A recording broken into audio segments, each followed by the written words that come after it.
Masalahnya antara kenaikan UMP dengan kenaikan harga rumah kan tidak seimbang. Jadi ada riset yang dilakukan oleh Mas Fikri Buhairah ya. Itu risetnya menarik sekali. Jadi kita pikirkan subsidi negara kepada sektor perumahan itu dianggap bisa menurunkan harga rumah ya, kemudian bisa terjangkau. Ternyata tidak. Ternyata tidak sama sekali. Jadi ketika subsidi diberikan, menurut riset itu ya, ternyata harga rumah tetap akan naik.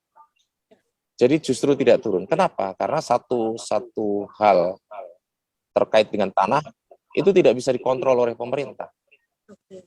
Tanahnya terus naik. Jadi para pengembang terus berebut, harga tanah terus naik, sehingga mereka pun nggak bisa mengontrol harga tanah. Nah ini karena kebijakan pertanahan kita itu kan sangat liberal ya, diserahkan pada pasar gitu, sehingga negara pun akhirnya nggak bisa mengontrol harga.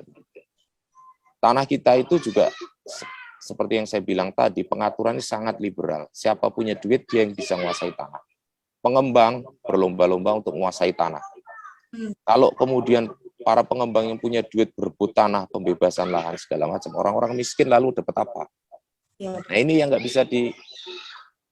bisa dibiarkan gitu loh. Harusnya negara kan campur tangan di situ, tapi enggak, negara hanya sekedar melihat gitu ya, melihat orang miskin suruh bertarung di dalam ring yang sama dengan para developer, ya itu tidak mungkin, sehingga selalu saja orang-orang miskin yang akan kalah.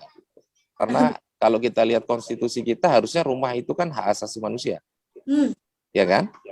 Harusnya negara memberi perlindungan, dia menghormati, dia melindungi, dan dia memenuhi. Tapi ternyata diserahkan pada pasar. Tapi ironisnya lagi, kalau kita lihat, kalau kita mengikuti mekanisme pasar, suplainya banyak, permintaan turun, harusnya harga turun dong. Tapi ternyata enggak.